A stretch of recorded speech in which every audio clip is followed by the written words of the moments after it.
Bonjour, cette vidéo est un exemple de comment créer des échanges entre un CPU safe, un CPU de sécurité NX-SL vers le réseau Ethernet IP pour des automates externes connectés via Ethernet IP.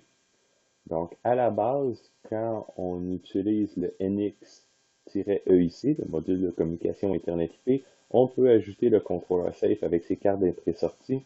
Et chacune des cartes, qu'elles soient d'entrée-sortie, et les statuts du CPU sont seulement des valeurs en lecture pour le PLC externe et aucune variable personnalisée en lecture n'est créée par défaut et aucune variable en écriture, donc le PLC ne peut modifier aucune variable vers le PLC safe. Ça, c'est de base. Par contre, en programmation, dans CPU safe, on peut créer des variables exposées. Ces variables exposées vont être ajoutées à l'échange Ethernet IP et peuvent contrôler des variables dans le CPU safe. Donc, cette vidéo explique comment. Donc, pour ce faire, j'ai parti un programme Sysmax Studio avec un NX-EIC, un CPU safe et une carte d'entrée-sortie. Si je retourne du côté de la configuration du NX-EIC, donc le module de communication Ethernet IP, pour l'arborescence, et si je clique à droite sur le module NX-EIC, j'ai une option qui s'appelle Display I/O Allocation. Ceci nous permet de voir la quantité de mots échangés sur Ethernet IP et, dans mon exemple, j'ai présentement 10 bytes d'échange en entrée.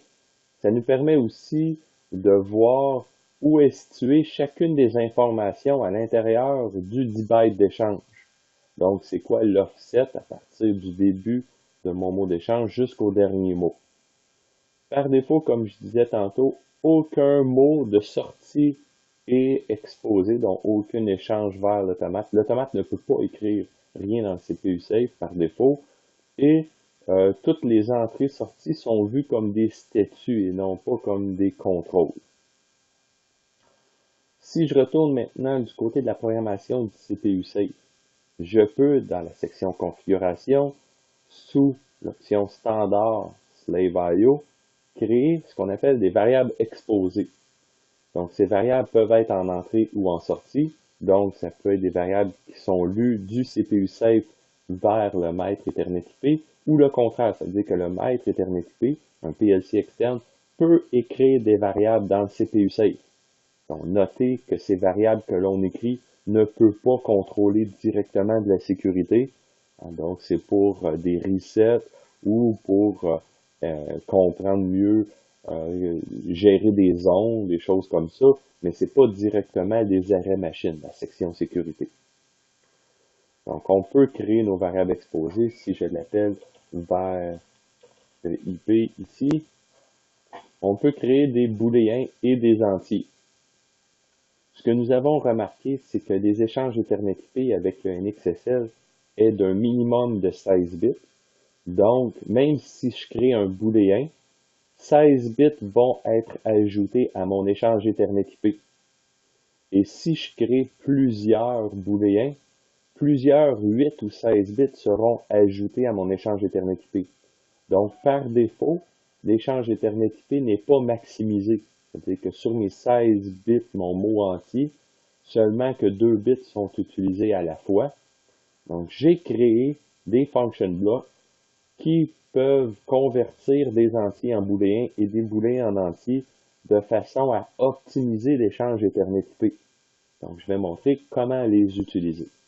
J'ai créé une variable qui s'appelle var Ethernet IP. Maintenant, en place de bool pour optimiser, je vais créer cette variable, configurer cette variable en entier.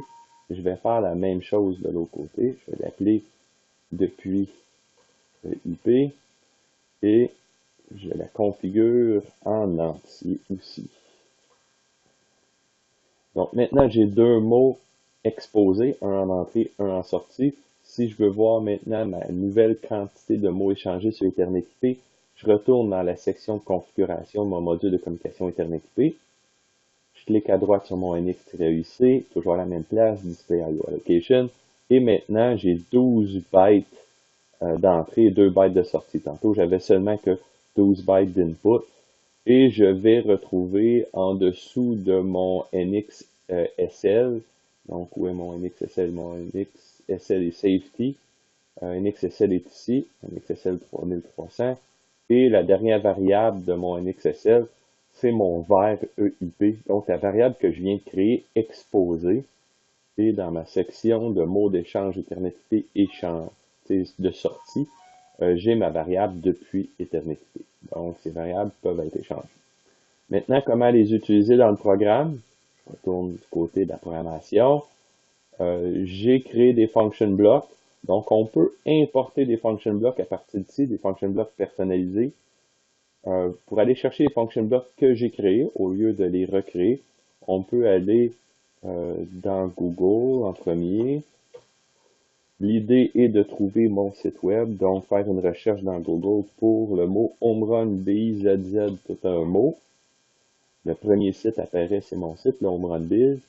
Il y a un bouton en haut à gauche qui s'appelle Automate CP CJ NJ NX. On va dans cette section, dans ce bouton. Si on descend vers le bas, on a une section qui s'appelle NX et on a une sous-page qui s'appelle NXSL Convert Bool Int. Je vais dans cette page et on retrouve deux fichiers téléchargeables. C'est des fichiers .sfb qui sont les Safety Function Blocks. Donc, un qui s'appelle bit to int, puis l'autre s'appelle int to bit. Donc, on les télécharge toutes les deux et on peut maintenant les importer dans Sysmax Studio. L'endroit où les télécharger, si je fais function block import, c'est dans le C Homerun Data Lib Safety. Si on les télécharge et on va le porter dans le répertoire, bon, Sysmax Studio nous amène directement ici quand on clique le bouton importer. On peut sélectionner le premier, on importe. Bon, y a-t-il un fichier d'aide? Non. Oui, on change le checksum du programme, pas de problème. Et on importe le deuxième et on fait la même procédure. Y a-t-il un fichier d'aide? Non. Oui, pas de problème. Donc, maintenant, une fois ceci fait, si je vais dans ma section de programme, une nouvelle section apparaît sous mon toolbox qui s'appelle User Defined Function Block et on retrouve les deux function blocks personnalisés. Donc, si j'utilise le premier, je peux faire un glisser, un drag and drop. Je donne un nom par défaut d'instance et je retrouve mes 16 bits en entrée et mon mot de sortie. Donc, je peux venir cliquer à droite ici, assigner une variable et utiliser mon var EIP qui est ma variable exposée sur Ethernet-IP. Donc, si j'ai 16 bits de statut dans mon programme Safe, je les inclus tous en entrée du function block et mon function block va créer un integer qui est exposé sous Ethernet-IP et dans le PLC Ethernet-IP, vous recevez l'entier et vous pouvez réexploser, ou plutôt reconvertir cet entier en array de 16 bits pour pouvoir voir chacun des statuts. La même chose est possible de l'autre côté, c'est-à-dire si j'utilise un mot qui provient d'Ethernet-IP, j'utilise le function block que j'ai appelé into_bit et je vais utiliser ma variable exposée d'entrée qui est un integer, un entier, et cette variable est convertie en 15 bits de 0 à 14. J'ai pas utilisé le bit 15, étant donné que le bit 15 est le signe en entier de moins 32 000 à plus 32 bits, donc le bit 15 est le signe, et la variable, ou plutôt la valeur moins 0 n'existe pas, donc ça pourrait être un bug potentiel. J'ai préféré d'omettre le bit 15 pour s'assurer du bon fonctionnement. Donc j'ai 15 bits sur 16 d'utiliser dans ce function block. Donc, j'espère que cette vidéo va vous aider et que les function blocks vous seront utiles. Si vous avez des questions, contactez-moi sur Homerun Biz.